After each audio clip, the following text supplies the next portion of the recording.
Oh, I had a camera on you from the other side. Could you give me What? 1 second? But she's just trying to introduce, I think. I want to. What do you want me to sit down for? What? He had a camera on you. But if you want to talk to them, I guess it doesn't Yeah. matter. Yeah. Well, that'll take a second.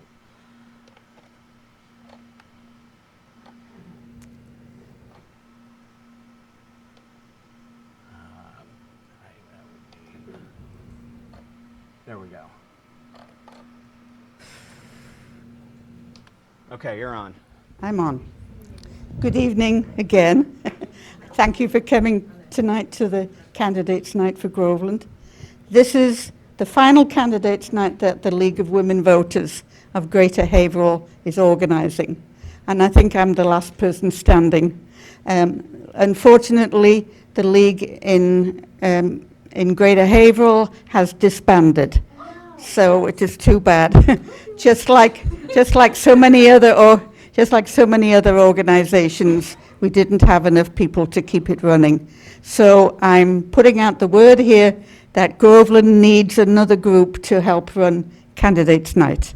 And I've been working on this group for a long time. When I first joined the Greater Haverhill League, many years ago, I did so on the condition that they would help me run Candidates Night. And the leader at that time, Eva Valentine, said, absolutely, and we've been doing it ever since. But as you can see, I'm getting old and frail, and I can't continue anymore. But I'm definitely looking for some, it really though just takes a couple of people who might be interested. And I think we might, do we have some here? Come and see me afterwards. I'm definitely interested. So thank you for that.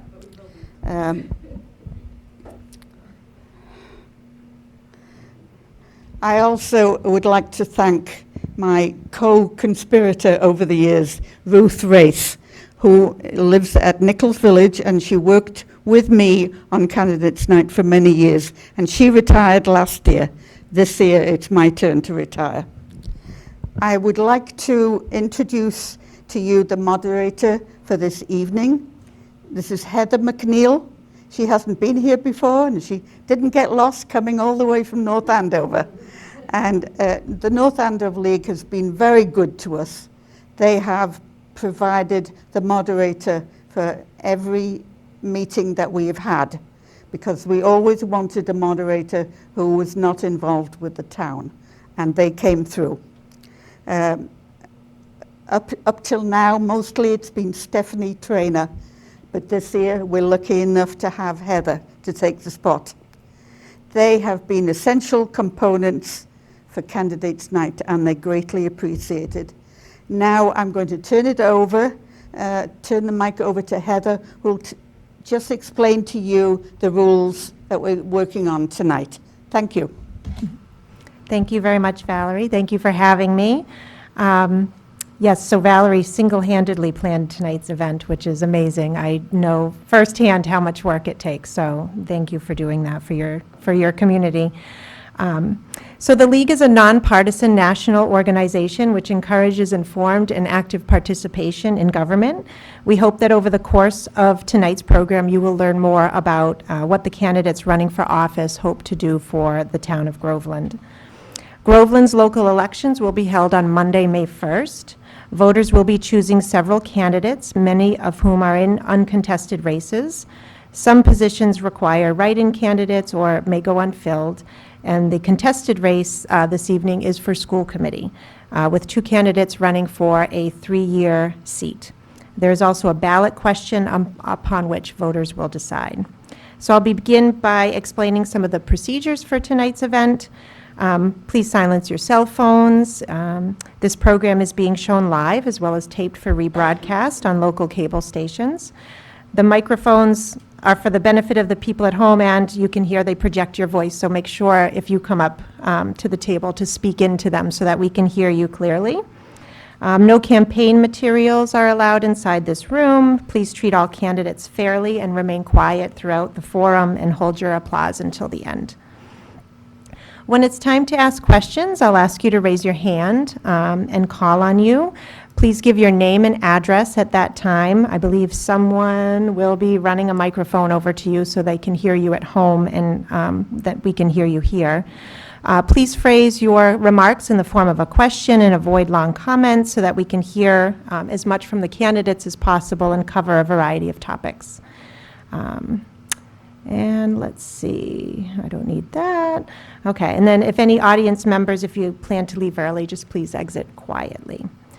For the candidates, we're going to do the uncontested races first. So if you are here, you will be introduced in the order that you appear on the printed ballot, and you will be invited up to the table here to sit with one of the microphones, and you have up to 3 minutes to make a statement explaining, why you're running for office and talking about any related issues. I'll then call up the candidates in the contested race for school committee, who are also here with us tonight. They will have, again, 3 minutes for an opening statement, and then I will open it up to questions from the audience. If a question ends up being directed at a particular candidate, I will let that candidate answer it, but the other candidate will also have an opportunity to respond to that issue as well. Answers to questions can be up to 2 minutes in length. The candidates for contested seats, will have 2 minutes also for a closing statement at the end if you have anything else you'd like to add. Following the candidates running for office, we will have time to hear about and ask questions regarding the ballot question. I know we have the superintendent here. Is there another speaker who is here to talk about the ballot question?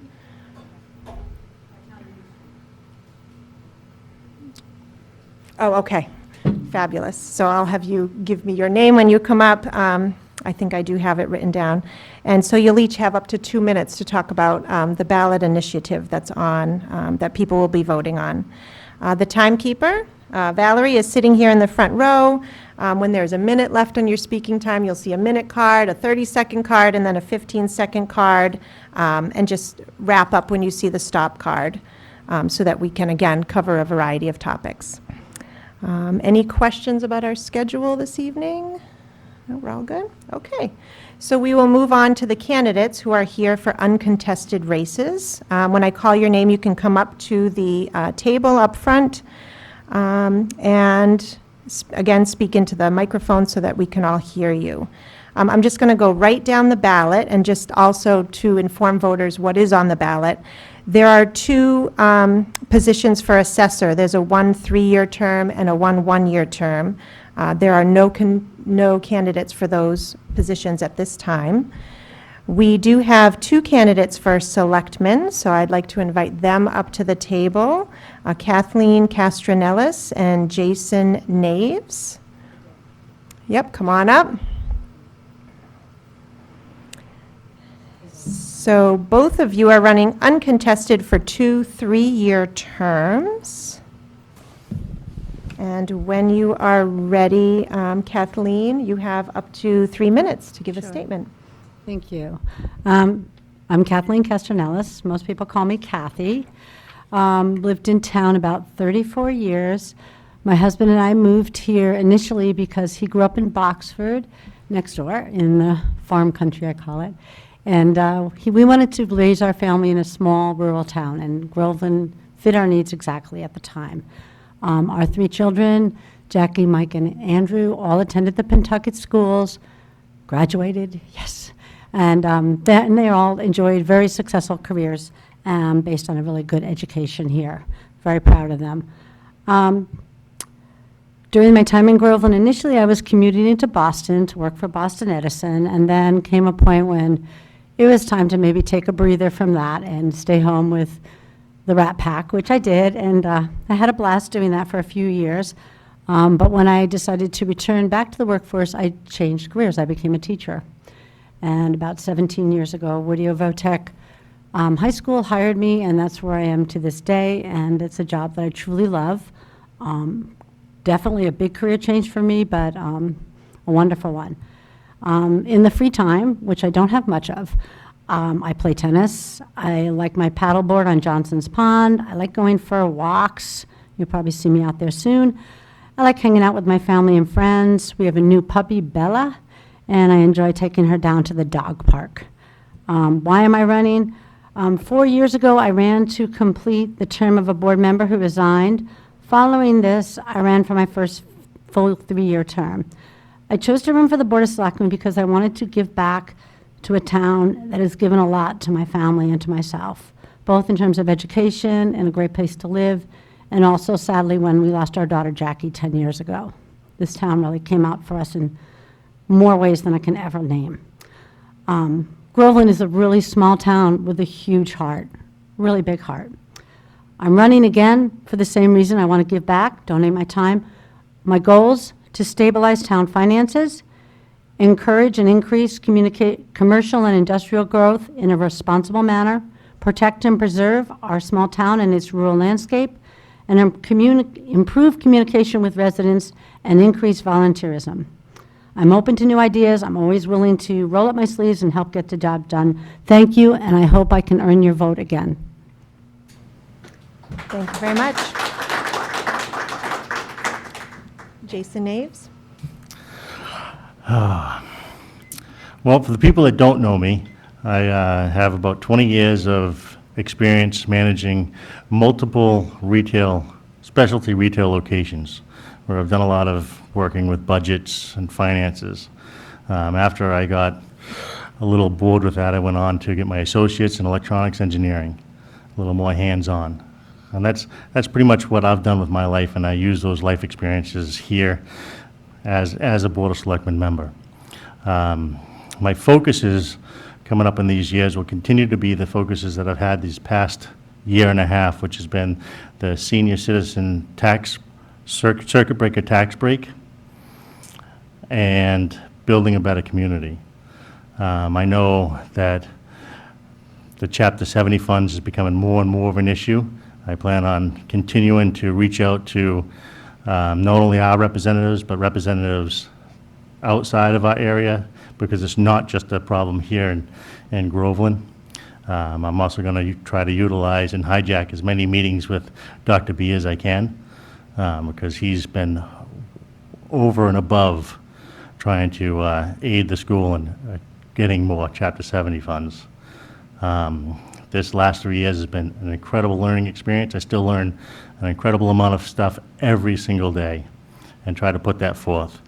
As a homeowner here and never really being involved in any type of politics or community, when I became involved and joined the selectmen, I really got a much better understanding of what it meant to be a homeowner.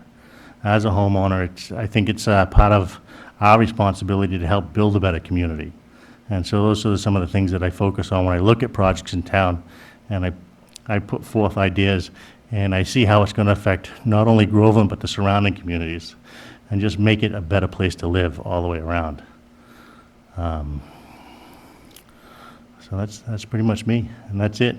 And that 1-minute sign just makes me just stop talking. Thank you very much. Okay, you may rejoin the audience. No questions? Nope, I don't believe so. Okay, thank you very much. So voters will be seeing Kathleen Castronellis and Jason Naves on the ballot for selectmen. Next on the ballot, there is one seat on the Board of Health, 1 3-year term, for which there is no candidate at this time. The next one is the Cemetery Commission. There is 1 3-year seat. Is Michael A. Castronellis here? Okay, fabulous. Okay, so you will see his name on the ballot for Cemetery Commission. There is also 3 3-year terms on the library for library trustees. Robert I. Downey, Laurel B. Puchalski, I hope I'm saying that name right, and Lindsay Aylward are the 3 people running for those 3 seats. Are any of those candidates here this evening? Okay. Next on the ballot is the Light Commission. There is 1 3-year term, and Sean A. LaBelle is the candidate for that office. Is Sean here this evening? Okay. There is also 1 1-year term for moderator, William H. Dark. Is he here this evening? Okay. And for Planning Board, there are 3 5-year terms, 3 5-year seats. William F. Sorensen Jr. and Christopher M. Goodwin are 2 candidates running for those offices. So there's 1 vacancy. Are any of those candidates here? Would you like to come on up? So we have Christopher M. Goodwin here, who will speak about his candidacy for Planning Board. You have up to 3 minutes once you are settled. Thank you. So for those of you who don't know me, my name is Chris Goodwin. My wife and I moved to town about 6 years ago with our family. And I'm really running because I truly believe that it's all of our responsibilities to give back to our town and try to make this community a better place to live in. Not only for us who live here now, but for our children as well. We have two children that are still in the school district, and really, this is just my small way of trying to give back to my community. I'm currently serving on the planning board as an appointed member, and I also serve as the chair of the Zoning Board of Appeals. I'm on the Groveland Housing Plan Commission and the Groveland Master Plan Committee as well. And thank you all for your vote. Thank you very much. Okay. All right, so you will see Christopher Goodwin's name along with Walter F. Sorensen Jr.'s name for that 5-year term on the Planning Board. There is also a 3-year term on the Planning Board for which there is no candidate at this time. The next one is for the Water and Sewer Commission. There are 2 different seats. One is a 3-year term, and the candidate for that seat is Sarah Sheehan McGrath.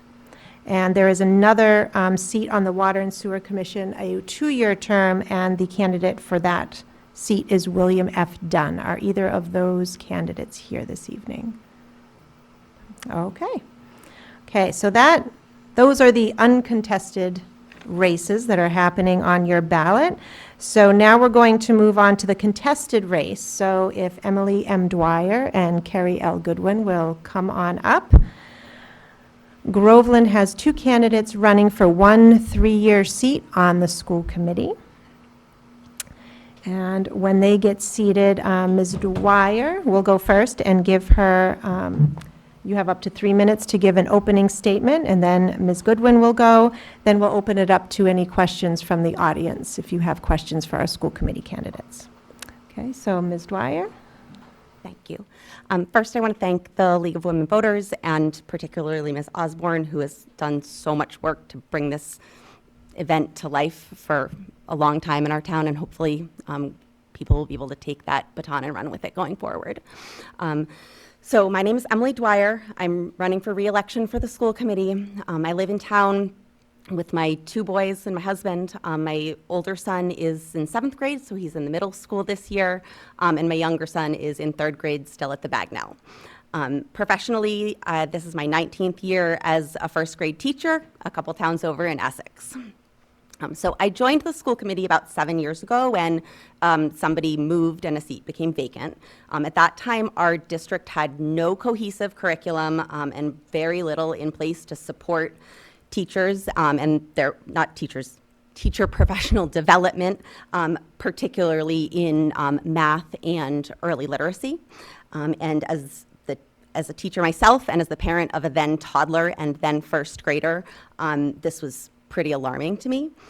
So I want to continue to serve our community in this way, to work on not only these issues, but the other things that we've got coming up in front of us. I think I bring an important perspective to our committee, given my professional role, but also I think it's just, as many people have said tonight, really important to play a role in our community and give back whenever I can. And this is a way that makes a lot of sense for me. Throughout my tenure on the school committee, I have worked hard to collaborate with other school committee members, with administration, with community members, and to begin to fix some of the issues that we've had along the lines of curriculum, teacher development, and others. As you can imagine, with a 9-member board, we don't always agree on all of the issues, but I've been determined to build respectful relationships with all of the members of our committee so that we can continue to work in the best interests of all Pentucket students. So with your support, I hope to continue to serve the town of Groveland and our students as a school committee member for the next 3 years. Thank you. Thank you very much. Ms. Goodwin. Hello, my name's Carrie Goodwin. I am Chris Goodwin's wife, so he's already explained a little bit about me and our family.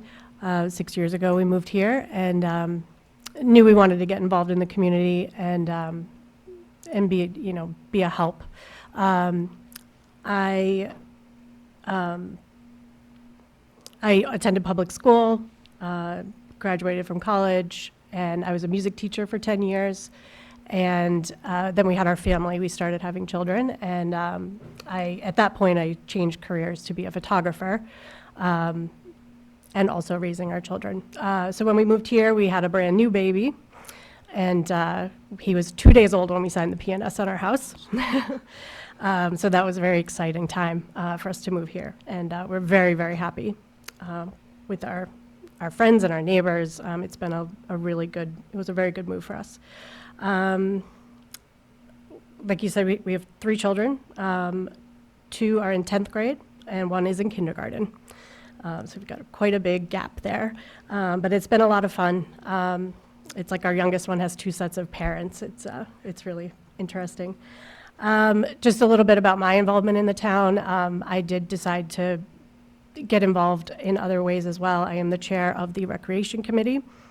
And I'm also involved in the Wellness Committee that has been started at the high school. Actually, I think it was in place prior, but there was a break.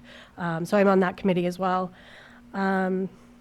I also play with the Merrimack Valley Concert Band, which has been an amazing experience and really fun. And we rehearse at the high school, which has been amazing, such an amazing facility.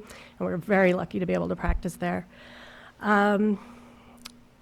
I want to be involved in the school committee for the same reasons as Emily, I'm sure. I really want to be able to advocate for our students and staff so that they feel safe and they feel appreciated, and that they feel like this is a place that they want to stay and be at. Obviously, I'm very interested in the arts and music and sports. Mental and physical well-being of the students and the staff I think are very important. And I hope that I can make sure that the policies that are in place really focus on that and make sure that those things are happening. So yeah, I guess that's about it.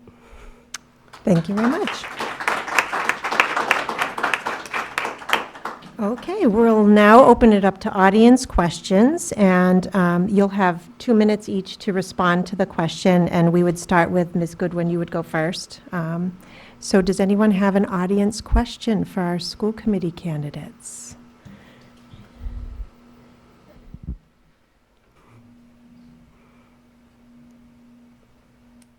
Oh, we have one. Sure, we will wait until Mr. LaCory brings you the... Kathy Kesternellis. So Can you give your address too? 12 Hillview Drive. Thank you. Thank you.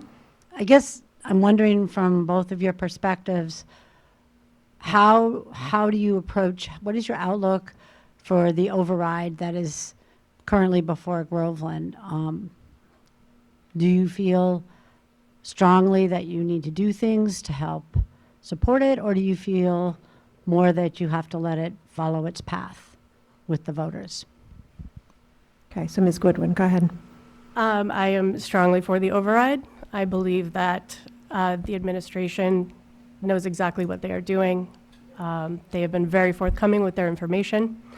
I just don't see any reason to think otherwise. I'm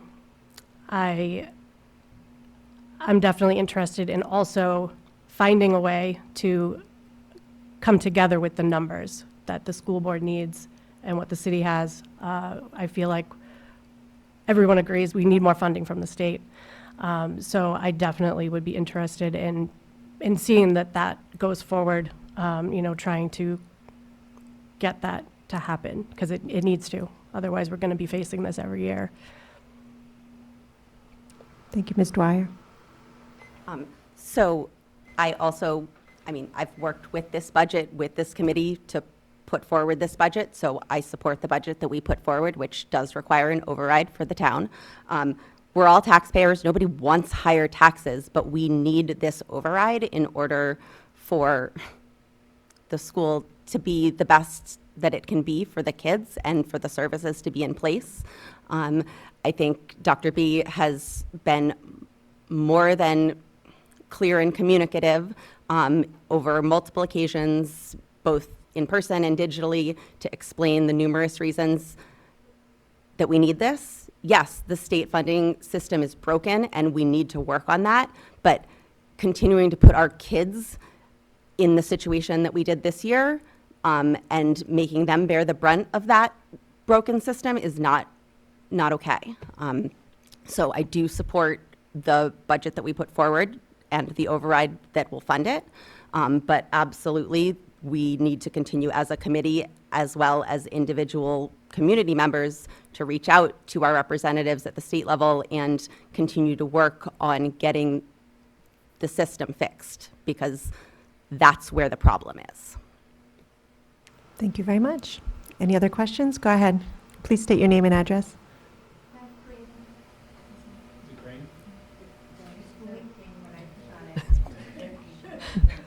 We need a microphone switch. Red, green, red, green. Okay, thank God. Okay. Hi, Beth Greenhagen, 7 Star Road. My daughter is in 7th grade and debilitatingly shy. And I was a little shocked by the lack of clubs that were available to the students. There's a very nice theater program, there's lots of sports, but for other kids who are less outgoing, like she would like to do something in writing, there really aren't anything. So I was just wondering if there was anything you guys thought you could do to get more enrichment. And I just have to say, like, given our current mental health crisis, I really think that's important for the students. Thank you very much. Ms. Dwyer, could you answer that first? Sure.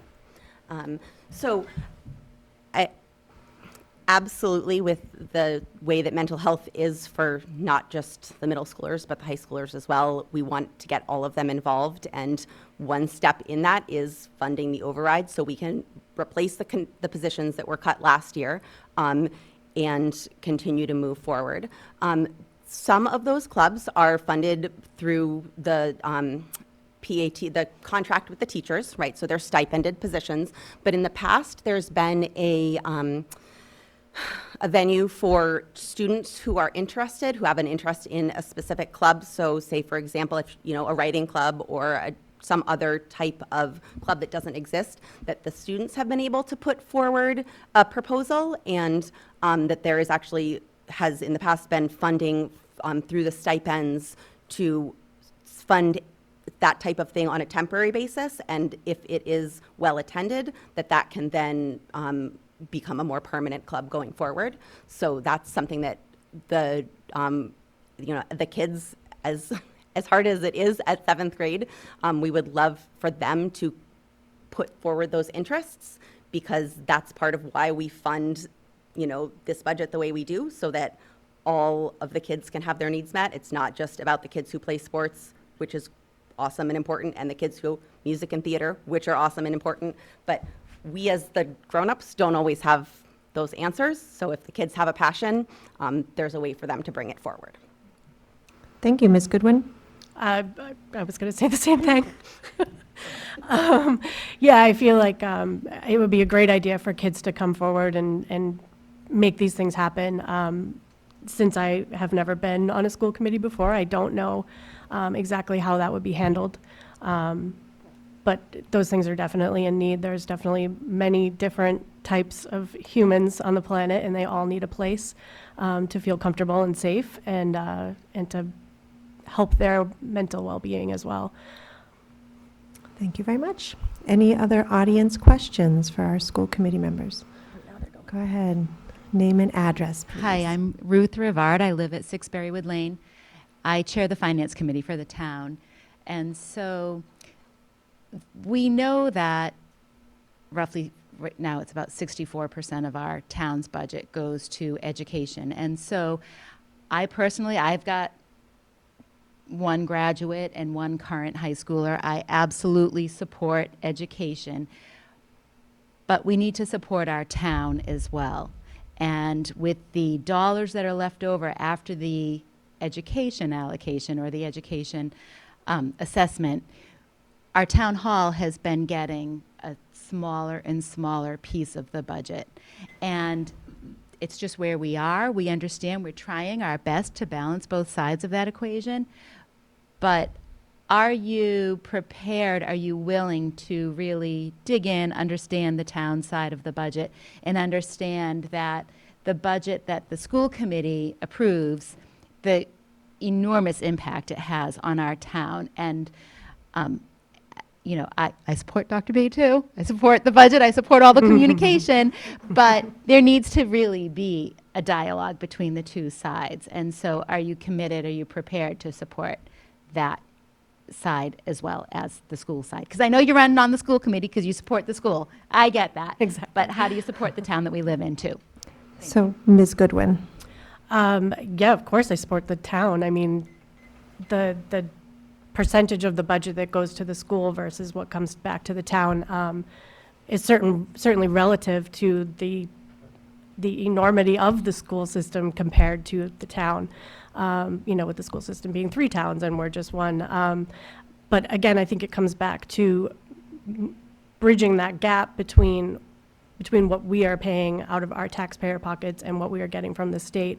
I think if we can get that gap to be bridged, I think that's going to help the town. More of that money will be able to stay in the town. You know, that is very, very needed. Thank you, Ms. Dwyer. Just make sure you're speaking right into your microphone. So obviously, to me, we need to work with the town. This is something that over the past few years has come more and more to the forefront as the school budget has taken up more and more of the town's budget, and the funding for the school budget from the state has continued to diminish as inflation and other things continue to rise for everybody. So I am in complete support of that that communication going forward. I think this year something that happened that worked a lot better from both sides, from what I've heard, is to start that conversation a lot earlier. So this year it was even before winter break that conversation started. And I think that we have to continue to have that back and forth dialogue, because there are certainly things in our budget that we don't have control over, as with you. As you know, I think also we need to continue, as Carrie said, to continue to work at how to fix this problem on a bigger scale, because there are parts of the school budget we don't have control over, right? The funding for special education services, for example, which continues to rise and continues to take up a bigger part of our budget. And so when that is growing at a rate that we can't control, that's taking up, percentage points for other things that we would all agree are very important. The fire department, the police department, the roads, the water, all of it. So it has to be a conversation. There's definitely give and take on both sides. There needs to be. And I think that's where we have to be clear and communicative with each other and sort of respect the other person's point of view. And as we say to the first graders, like, put yourself in somebody else's shoes. Thank you both very much. Are there any other questions from the audience? Okay. So we move on to closing statements. So Ms. Goodwood, you're going to go first this time. So if there's anything else you'd like to add to convince voters to vote for you, please do so now. You have up to 2 minutes. So I think what I'd like to say is that the most important thing about whoever gets this seat is that the teachers and the students are advocated for, the staff and the students are advocated for, and again, that they feel happy and secure and appreciated. And to be honest, I don't think it matters which one of us gets the seat. I really don't. I think that we both obviously are very much in line, and I think that that's all that matters to whoever gets the seat. To talk a little bit more about what I would be willing to do to find, some more money maybe. I do feel like I have a very good ability to kind of dig a little deeper at certain things and see where we can cut back a little bit here, a little bit there. I do feel like I have a very good ability to do that. It interests me. It's exciting to me. I think that that there are definitely probably some areas where we could come up with some little things here and there. Just as far as my personality goes, I'm very fair. I feel like everything needs to be fair, and if it can at all be fair, I will make sure that it is fair for everyone. Sometimes it can't be, but I will do everything I can for something to be fair. I'm open-minded. I'm very empathetic. I am easy to get along with, I believe. Yeah,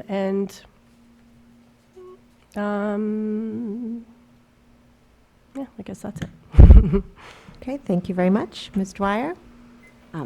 So I think that something that I think is really important, again, no matter who wins this seat, is that we have to continue to work together, both with the town, with the community members and people who have opinions of all varieties. So often the dialogue becomes us versus them, and that's got to stop because it's hurting our kids. And we all have different perspectives and different needs, but if we can't work together and cooperate as a community, then we're only hurting ourselves, and really by that I mean we're hurting our kids, because that's what has to be our first priority. So I've worked really hard in this role for 7 years, and I would love the opportunity to continue to follow through on some of the things that we've started. And I will continue to put in all the effort that I've got, because this is really important to me. So I would appreciate your vote, but I hope that no matter what you believe, you all come out and vote, and tell your friends that they all need to come out and vote on Monday, because everybody needs to be heard. Yes. Thank you. Thank you very much. Round of applause for our candidates.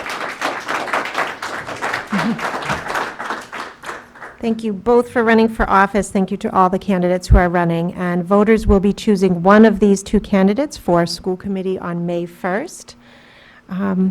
So we are done with the candidate portion of our event this evening, and now we're going to move on to talk about the ballot question. So I would like to invite up Rebecca Oldham, Town Administrator, and Justin Bartholomew, the Superintendent of Schools.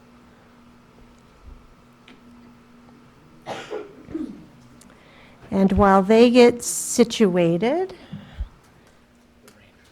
Groveland voters will be deciding on a ballot question on May 1st. And let's see. You will be voting yes or no on the following ballot question. Shall the town of Groveland be allowed to assess an additional $1,250,000 in real estate and personal property taxes for the purpose of paying the Pentucket Regional School District annual assessment for the fiscal year beginning July 1st, 2023? So I'll now turn things over to, is it Dr. Bartholomew? That's what they say. Okay. I'll now turn things over to the both of you, but Dr. Bartholomew, you'll go first, and you have up to 10 minutes to give a presentation. Sure. And do you need me to move? Am I in the way of the screen, Mr. LaCory? Okay. Thank you. So thank you very much for having me. Ms. Osborne, always a pleasure. I appreciate the invite. It's always good to get here and get in front of people and just explain kind of what's going on in the school system. Heard a couple things. Teacher Appreciation starts March 8th. March 8th is Teacher Appreciation Week. Just a quick note on that. So a quick presentation here, just a recap of what happened last year. Last year, we had that override come up as well. It's about $1.36 million, and it failed. So it passed in West Newbury, and then it failed in both Merrimack and in Groveland on the ballot. So the result of that, you can see up here. We had to cut 15 existing classroom positions. We had to cut a school nurse position. All the athletic fees were doubled, and there was no cap. So the athletic cap that was at $750 was removed. The before and after school fees, so those parents who have younger children, those were all increased. And in order to prevent the additional cuts of teachers, the school committee committed $250,000 of stabilization funds, and that saved about 4 positions. And with that as well, we cut 9 coaches in 7 sports. So I like to say, if you went to a basketball, a JV basketball game, normally it'd be varsity, JV, and freshmen. So you would see about 18 girls sitting on the bench, most of them not being able to play because there was no freshman teams because we had to cut those sports. So our budget is composed of 2 components. You have the operational side of the budget, and then you have the capital budget. The capital budget, there's your building projects or any parts of building projects that are ongoing every single year. The operational budget, that's from the time we pick kids up in the school bus to the time we drop them off and everything that happens in between for all those school days. So that gives you a total budget of just over $50 million, or $50,720,090. So with that number, we end up in a shortfall of $2.4 million. And that's a massive number. Last year, like I said, it was 1.36. Now we're at 2.4. So you can kind of see that trend. It's escalating. So the question for that is why? Well, one of those questions, you've heard a few folks say this tonight, when you look at the state formula, Chapter 70 formula, these are the increases that were given on the left-hand side. Those are the 10 wealthiest towns in Massachusetts. So Weston got a 7.73% increase. Dover, Sherborne, Brookline, Newton, Lexington. Look at those numbers. Massive. Huge percentage increases. Pentucket, 0.51%. Amesbury, 0.59%. Georgetown, 0.65%.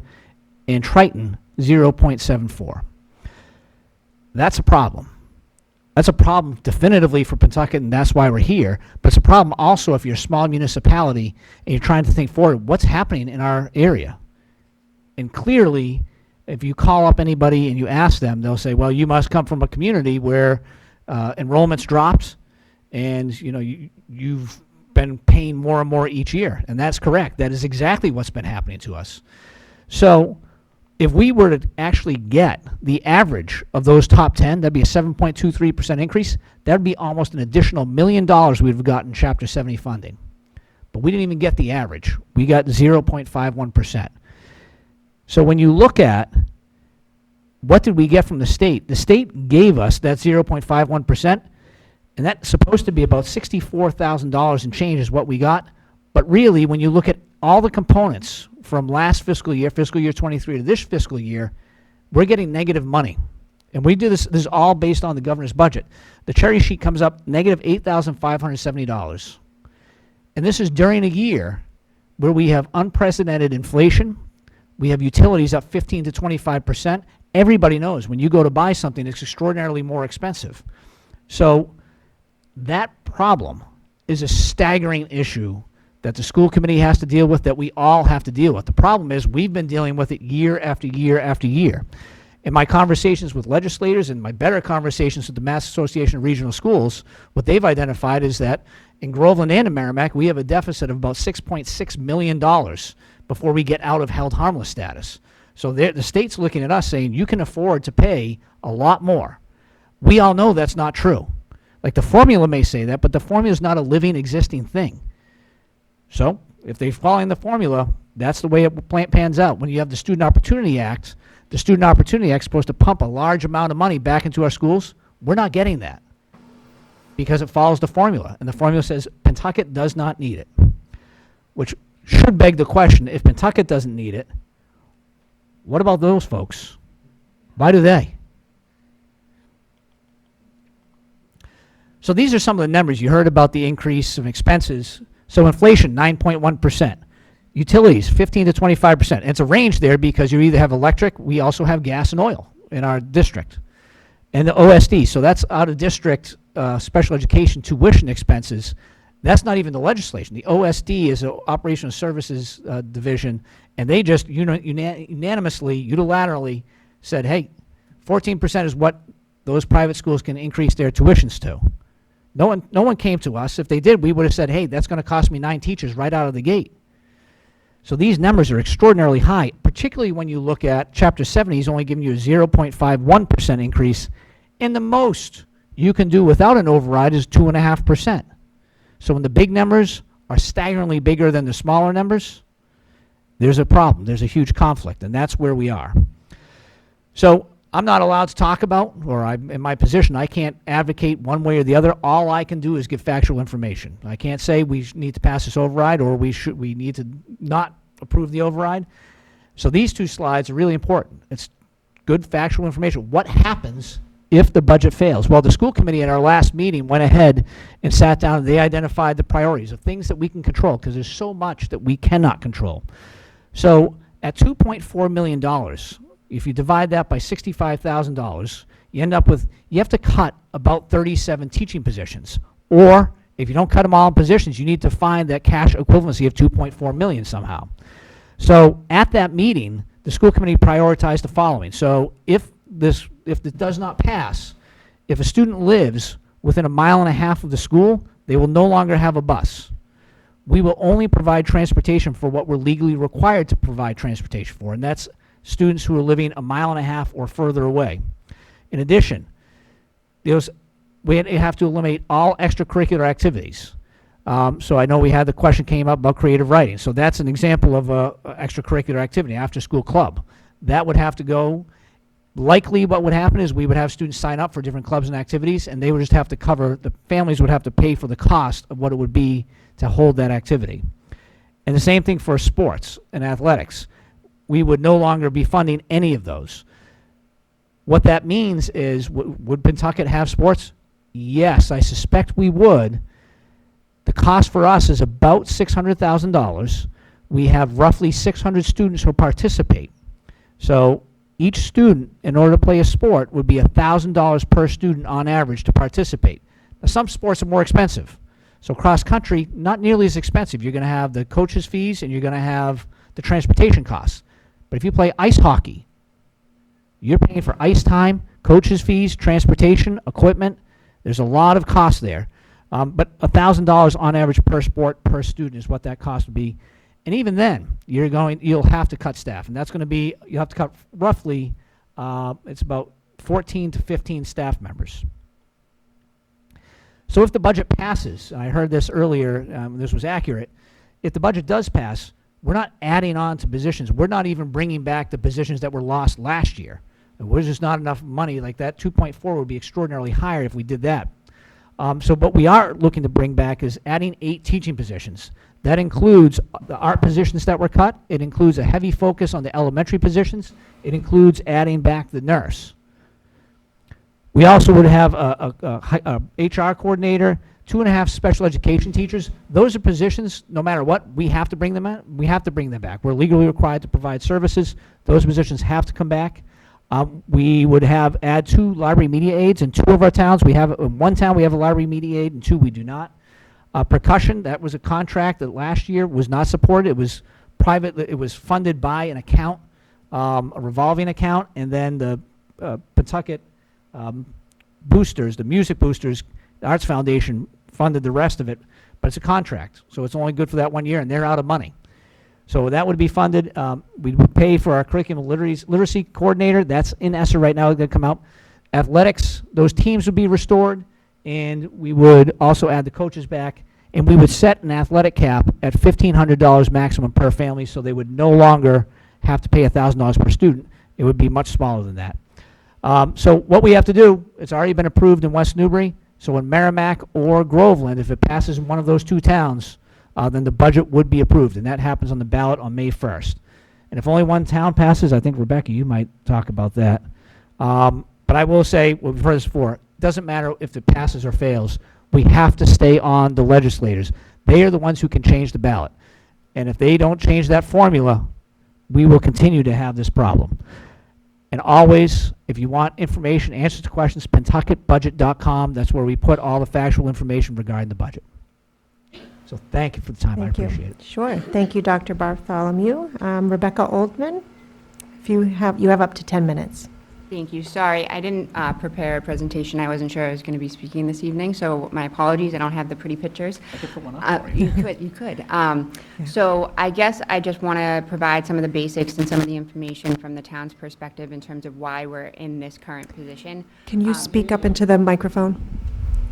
Sorry. Thank you. As you all know, we are limited in the way that we can raise revenue. The revenue generation is under Proposition 2.5, so Proposition 2.5 means that your taxes will go up 2.5% from last fiscal year, and then you have new growth.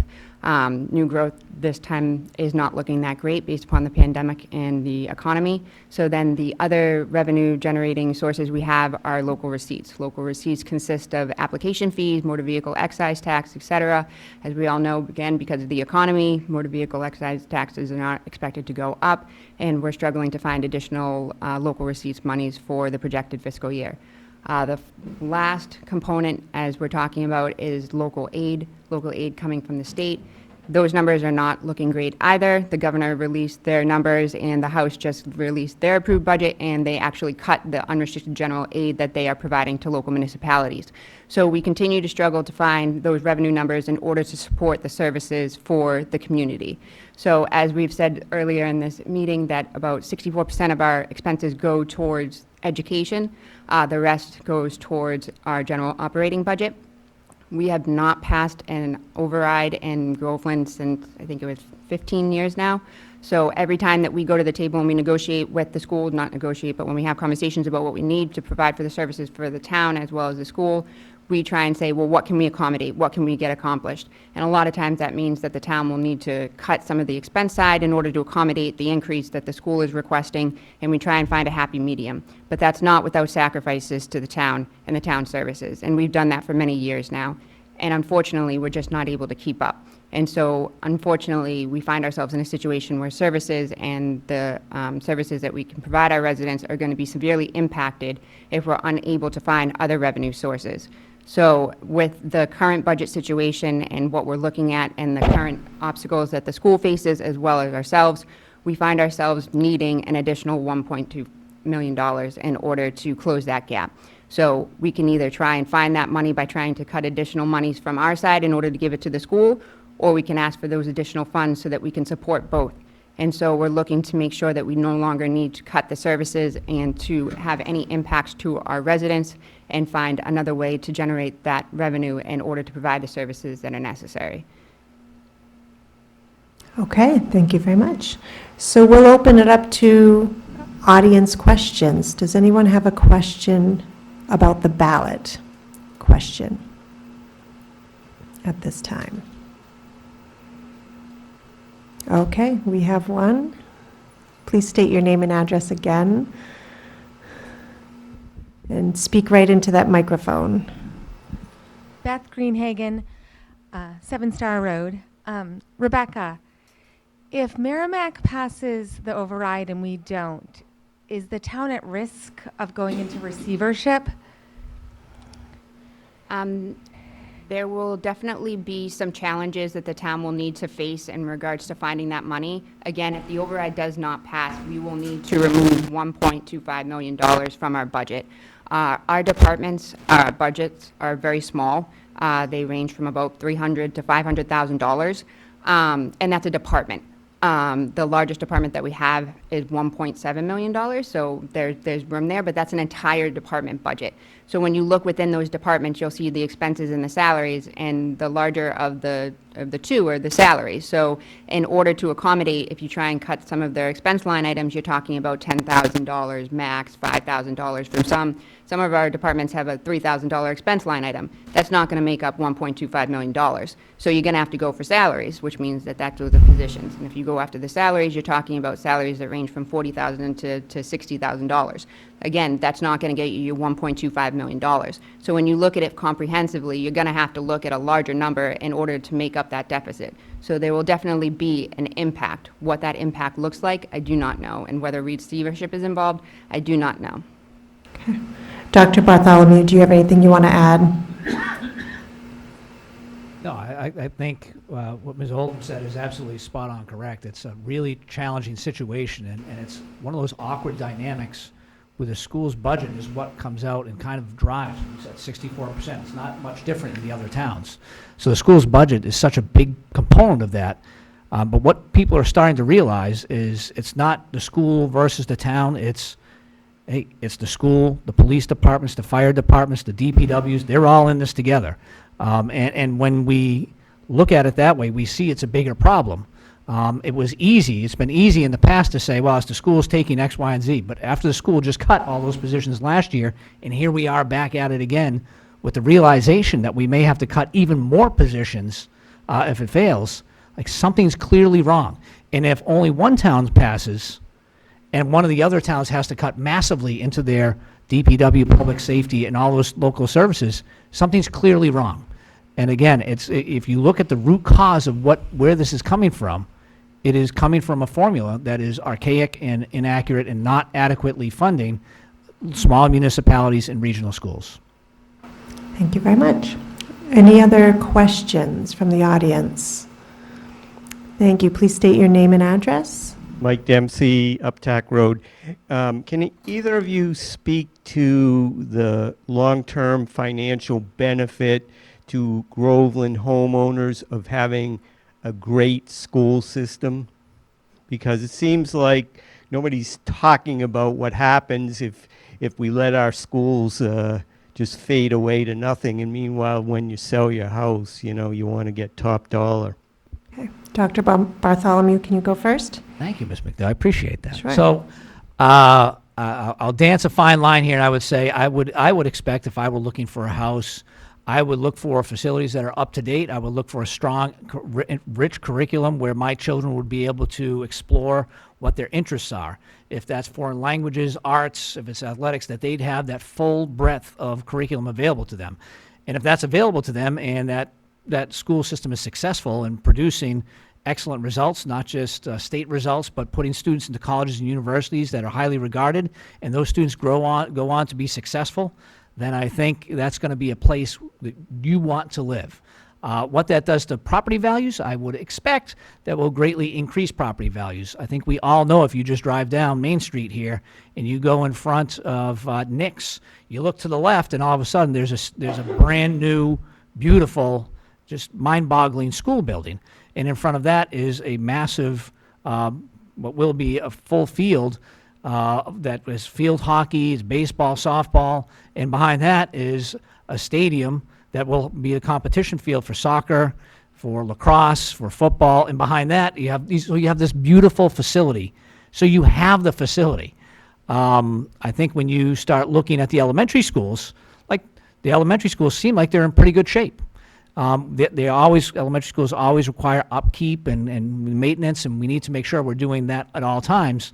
But at the end of the day, it's about the output. Like, what are we putting our children into? And if you remove 2 consecutive years, over 50, or it'd be at this point, over 57 positions worth of cuts, like, you are not going to have a breadth of curriculum. You're going to have much larger class sizes. You're going to have, when you have a teacher with much bigger class sizes, they're going to have more behavioral issues. There are going to be fewer opportunities for the students. You're not going to be able to have all the AP classes. You're not going to be able to have all the art classes. You won't be able to have all the athletics. And if I'm looking for a home, and you're asking me, is that the place I want to go? The answer is no. No, I would not. So selling your home to me would be much more difficult, which I suspect would mean your property value would decrease significantly. Mm-hmm. Yeah, Ms. Oldman, do you want to add anything to that? No. Okay. Sure. You saying I'm right on that? Do we have any other questions from the audience about the ballot question? Oh, we have one over there.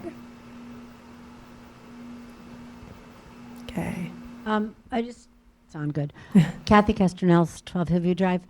Just a little clarification. We all, being in the town side, I know we all set our budgets based on somewhat conservative estimates of revenues because we start doing this before Christmas and we have to go to town meeting, as you all know, at the end of April. The school committee, I think, votes their final budget in March, right? So And as you've heard the discussion tonight, the state is still considering what they might give the towns.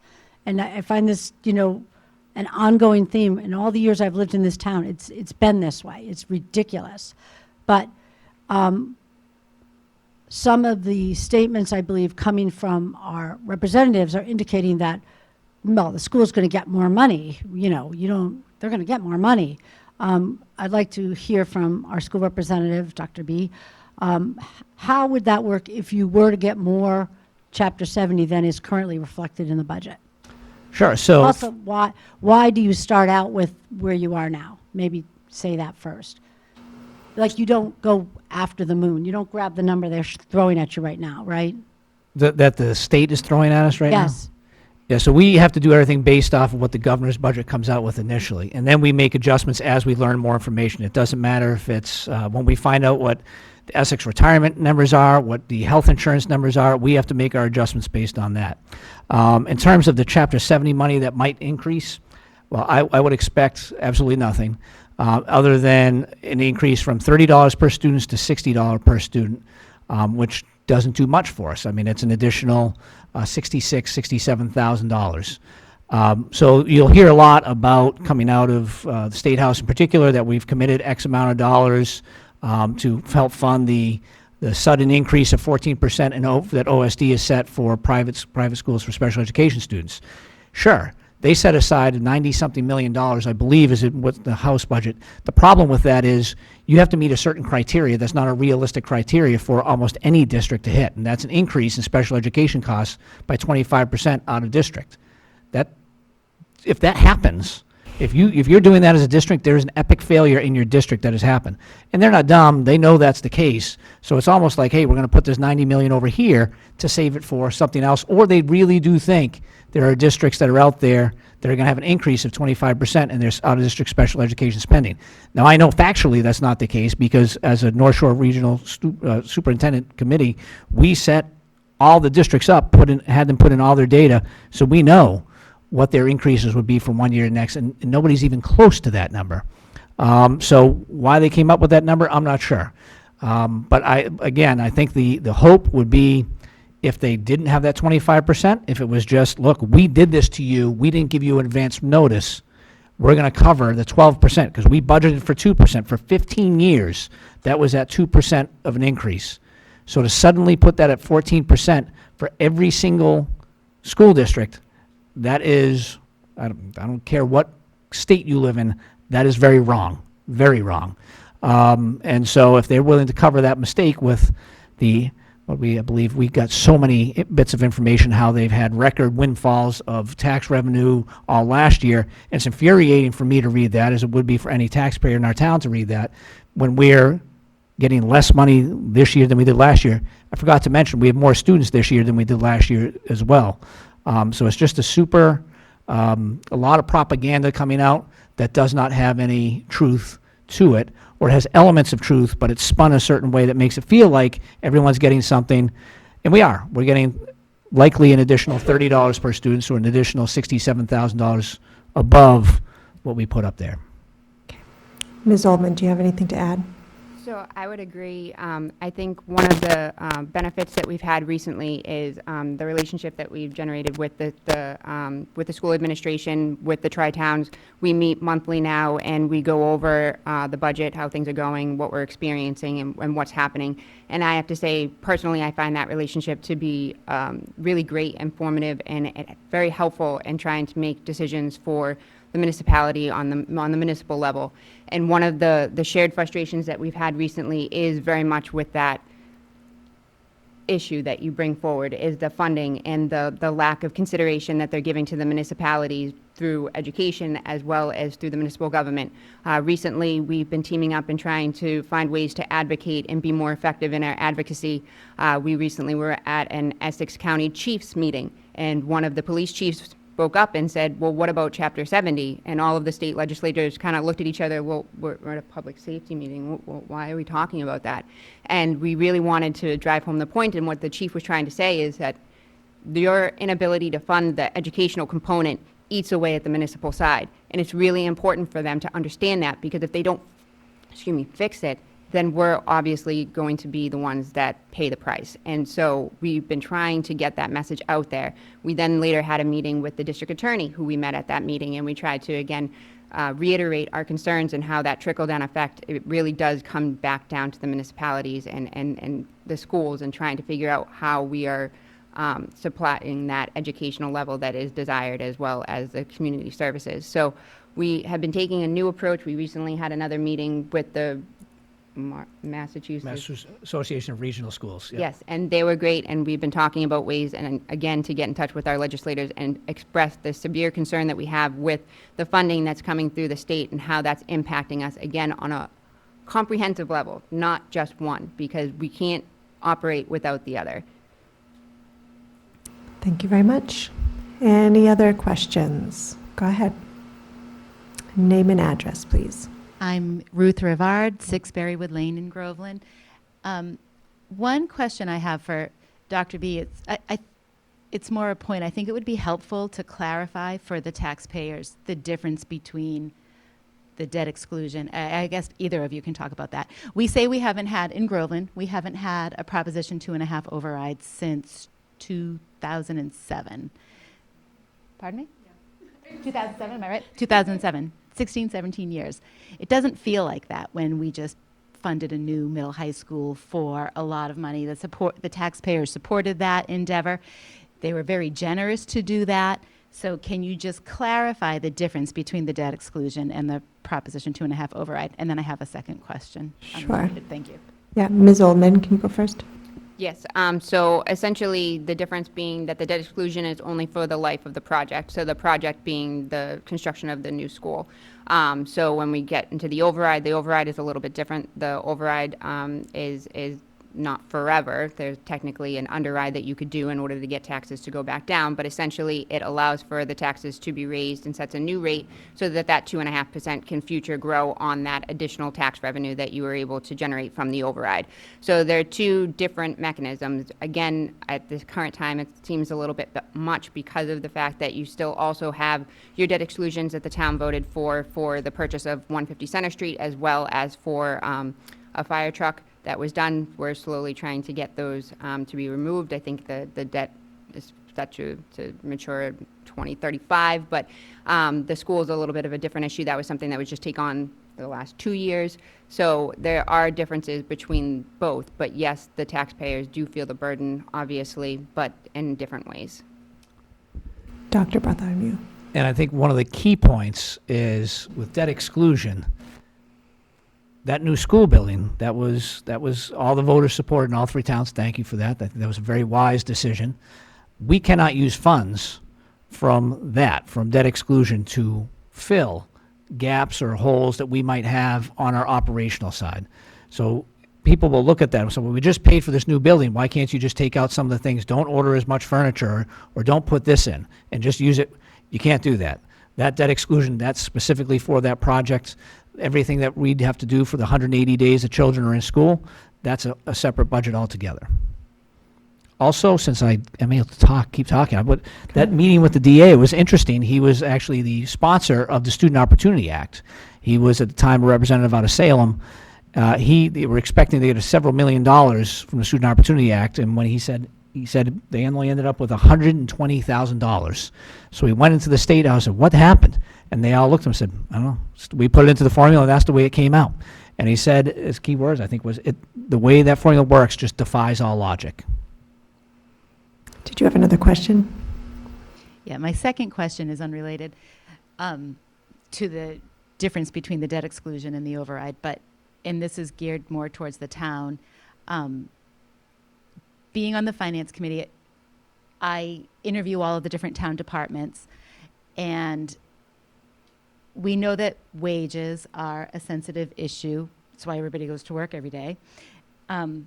One of the things that really concerns me is the situation where if Merrimack passes the override and Groveland does not, we have to come up with the extra $1.25 million. And like you said, it's going to involve laying off people. It's going to involve laying off departments. So I worry that it's going to be very costly over time to try to build that back up. Once you lay people off, you're going to have to recruit new employees over time if we ever get that budget reestablished. And I see that as being, over time, a very expensive, if not more expensive, undertaking. So the burden will end up back here where we started. And I just wanted to bring that to the table. I wanted to know if you agree with that feeling, and if that is a valid concern for the taxpayers. Dr. Bartholomew? Well, thank you. So I know that was mostly for Ms. Oldham, but it does give me the chance to point out that that thought applies to a school district as well. If this override were not to pass and you make all those cuts and transportation is removed, we can just keep it as simple as transportation, which will absolutely, that will be gone. If that's removed, along with everything else, that is not going to be easy to bring back. It will be far, you said this about the town and the employee, it'll be far more expensive, and now you're having to change up a contract.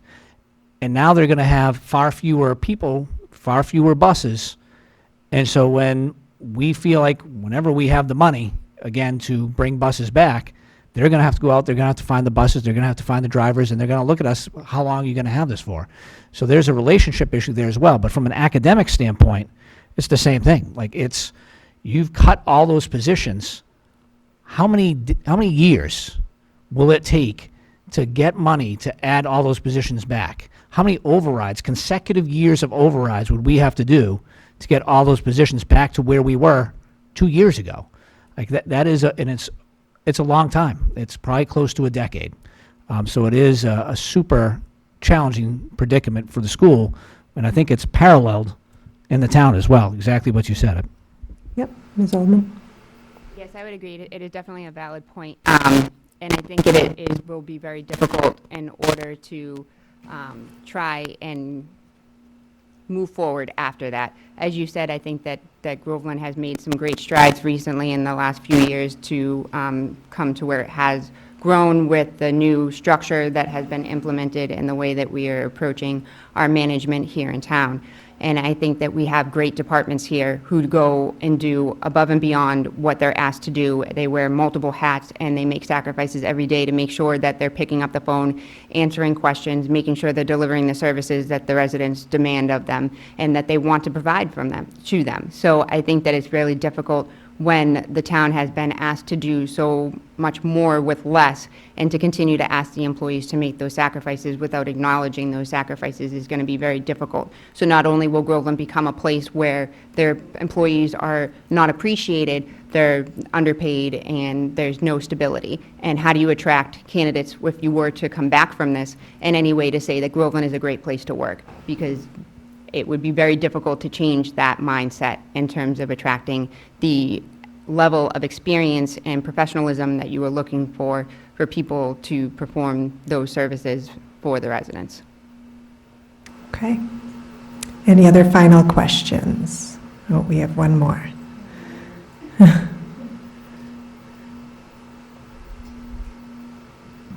Greenhagen, 7 Star Road. Is it on? It's green. Go ahead, speak loud. Okay, so Dr. B, you have said many times that if the override doesn't pass, that you will protect the elementary schools and make sure they have all the teachers and services they need. That sounds great. But educational research has proven that a higher student-to-staff ratio, that means more students per teacher, greatly affects academic performance in the negative and affects their adult performance, work, and just life. So I think the voters should know, is there any safety net at all for our middle high school students if the override doesn't pass? So first, I would say I will do everything we can to protect the elementary, because all those comments, when we have slides, and I've shown those slides of when you look at the student-to-teacher ratios in the elementary, they're extraordinarily beyond where they should be already. So the quick answer to your question is no. There is no safety net. There are the items that we talked about where you can cut transportation, you can remove clubs, you can remove athletics, and then you have to get to a point where you're making positional cuts. And those, there is nowhere else to go at this point other than at the middle school and the high school. That is the sad reality of where we are. Anything you want to add? I don't have anything more specific, but I will say that just based upon that comment alone, that, right now we're dealing with what if, right? So we both are kind of saying what will happen if the override doesn't pass. So we have ideas, we have an understanding of where those larger numbers are and what can happen, but if the money was not available, then that's when those hard decisions have to be made, and what those decisions look like, whether or not they're positions, transportation in the realm of school, or whether or not they're positions at the town, or whether or not they're services such as trash services or things of that nature. All of those items will need to be considered at that specific time. So we talk about, general ideas of what we would do, given the fact that those additional revenues were not available to supply that, but there really is no guarantee. There's nothing that we can sit here and say and guarantee you anything in sound financial management practice that I know of to say, you're right, this will happen, we'll protect this, we won't do this. It's very, very difficult to look anyone in the eye and just blatantly tell you something that there's no guarantee.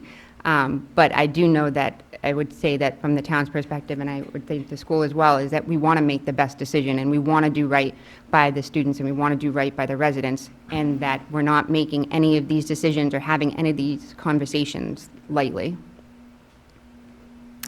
Thank you very much. It sounds like voters have a very important decision to make on May 1st that impacts everyone in the town of Groveland. Thank you both for speaking about this important issue. And thank you to all the candidates who were here this evening, and for the audience for joining us and asking such thought-provoking questions. Thank you again to League member Valerie Osborne for planning tonight's event. And it sounds like Groveland also needs someone to run their candidates for them next year. So I hope someone steps up to the plate to do this important work. The annual town election is Monday, May 1st. Polls are open from 7 a.m. to 8 p.m. and all precincts vote here at the town hall. This program, in case your friends missed it and weren't able to watch it this evening, will be rebroadcast on your local cable channels. And for more information about the League of Women Voters, you can visit lwvma.org for the State League and lwv.org for our national organization. Thank you all for being here this evening. Thank you. Thank you. Oh, and one more thing, I should say also, thank you to Christopher LaCorey from Groveland Television for all the work he did to set this up and get it out to voters via television. And thank you all for being here.